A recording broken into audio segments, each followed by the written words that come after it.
Assalamualaikum warahmatullahi wabarakatuh. Alhamdulillah, Allahumma sholli ala Sayyidina Muhammad. Siswa-siswi grade 4 yang Mister banggakan, alhamdulillah pada kesempatan hari ini kita kembali belajar seperti biasa. Itu tentang sholat. Bagaimana materinya? Mari kita simak. Namun sebelumnya, seperti biasa, mari kita berdoa terlebih dahulu supaya belajar kita dipermudah oleh Allah dan ilmu yang kita dapat menjadi bermanfaat. Kita angkat tangannya. Bismillahirrahmanirrahim. Rabbi zidni ilma warzuqni fahma. Rabbana atina fid dunya hasanah wa fil akhirati hasanah wa qina adzabannar. Amin amin ya rabbal alamin.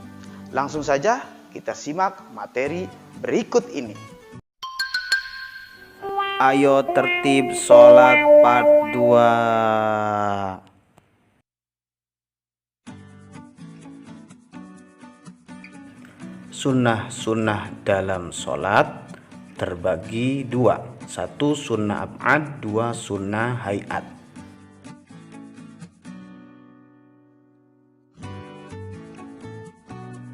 Satu sunnah ab'ad. Sunnah ab'ad ialah amalan-amalan dalam sholat yang sangat dituntut jika ditinggalkan dengan sengaja atau tidak disunahkan sujud sahwi. Sunnah ab'ad ada 5. Yang pertama membaca tasyahud awal. Yang kedua duduk di saat tasyahud awal. Yang ketiga membaca sholawat Nabi SAW dan keluarganya pada tasyahud awal. Yang keempat membaca doa kunut pada sholat subuh. Yang kelima membaca sholawat atas Nabi dan keluarga sebagai penutup doa kunut subuh. 2. Sunnah hayat. Sunnah hayat merupakan sunnah yang apabila tertinggal karena lupa atau sengaja ditinggalkan, maka sholatnya tetap sah dan tidak perlu sujud syahwi. Adapun sunnah-sunnah hayat yaitu 1. Melafalkan niat. Jadi ketika kita membaca usolli fardhu zuhri, nah itu hukumnya sunnah hayat. Yang kedua, mengangkat kedua tangan ketika takbiratul ihram. Jadi ketika takbir pertama Allahu Akbar, nah itu mengangkat tangannya sunnah hayat. Yang ketiga, sedekap dan meletakkan kedua tangan di atas pusar, yaitu tangan kanan di atas, tangan kiri di bawah, yaitu sunnah hayat. Yang keempat, pandangan mata ke tempat sujud. Nah ini termasuk sunnah hayat juga teman-teman ya, karena supaya sholat kita itu lebih khusyuk ketika pandangan kita tertunduk.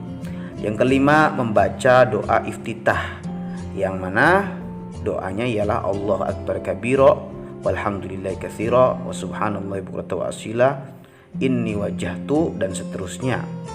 Kemudian membaca ta'awudz sebelum membaca surah Al-Fatihah.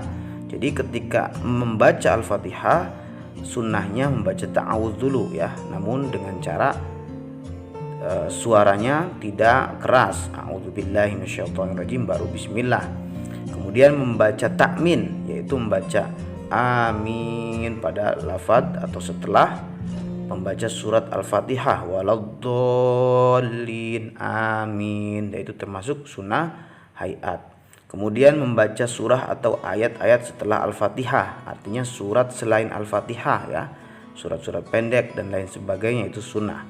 Kemudian yang ke-9, takbir intiqal, takbir yang menyambungkan antara rukun satu atau gerakan satu dengan gerakan lain, seperti ingin ruku Allahu Akbar, nah itu namanya takbir intiqal, hukumnya sunnah hayat.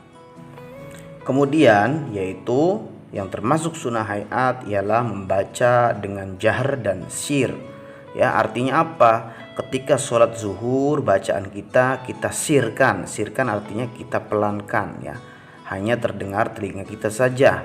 Ketika kita keraskan maka itu hukumnya makruh ya. Kemudian membaca jahr ketika sholat maghrib, sholat isya dan sholat subuh ya, Al-Fatihahnya itu dibaca keras. Nah, itu termasuk sunnah hayat. Yang ke-11 yaitu mengangkat kedua tangan ketika ruku bersamaan dengan mengucap takbir. Jadi mengangkat tangannya Allahu Akbar. Nah, ketika mau ruku ya itu namanya sunnah hayat. Membaca tasbih ketika ruku subhana rabbiyal azimi wa bihamdi. Nah, itu sunnah hayat juga. Kemudian membaca sami Allahu liman hamidah ketika i'tidal itu termasuk sunnah hayat.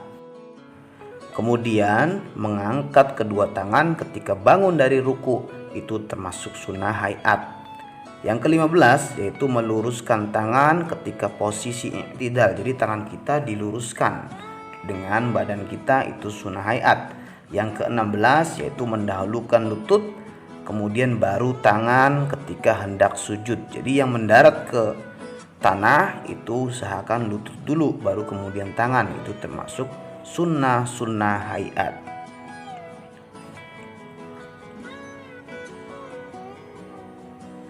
Hal-hal yang membatalkan sholat yaitu jika salah satu syarat atau rukun sholat tidak dikerjakan atau sengaja tidak dikerjakan. Contoh misalkan tidak menghadap kiblat, maka otomatis sholatnya dianggap batal dan tidak sah.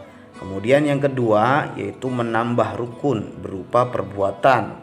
Misalkan rukunya aturan sekali ditambah 2 kali, ya itu termasuk membatalkan sholat. Yang ketiga terkena najis yang tidak dimaafkan.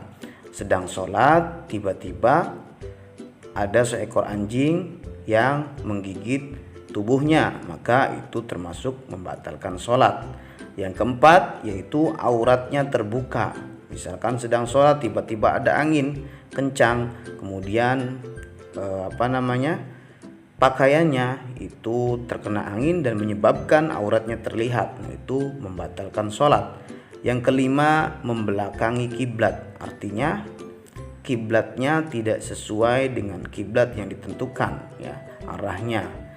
Yang keenam berkata-kata dengan sengaja di luar bacaan sholat, misalkan membicarakan temannya atau yang lainnya. Kemudian yang ketujuh mengubah niat sholat. Tadinya niat sholat zuhur, tiba-tiba di tengah sholat dia merubah niatnya menjadi sholat asar, nah itu membatalkan sholat.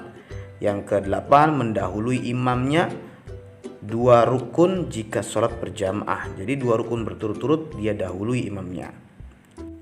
Kemudian yang membatalkan sholat yang ke-9 ialah makan atau minum saat sholat.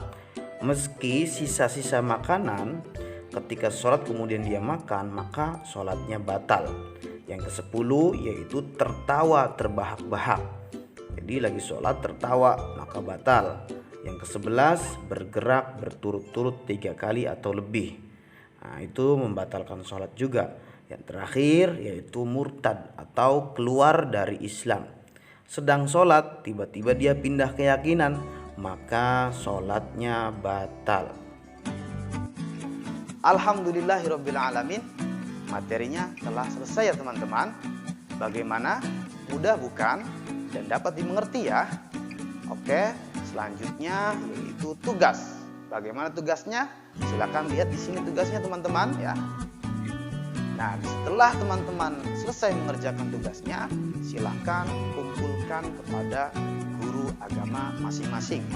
Itu saja yang dapat Mister sampaikan. Semoga bermanfaat dan apabila ada kesalahan mohon dimaafkan. Wassalamualaikum warahmatullahi wabarakatuh.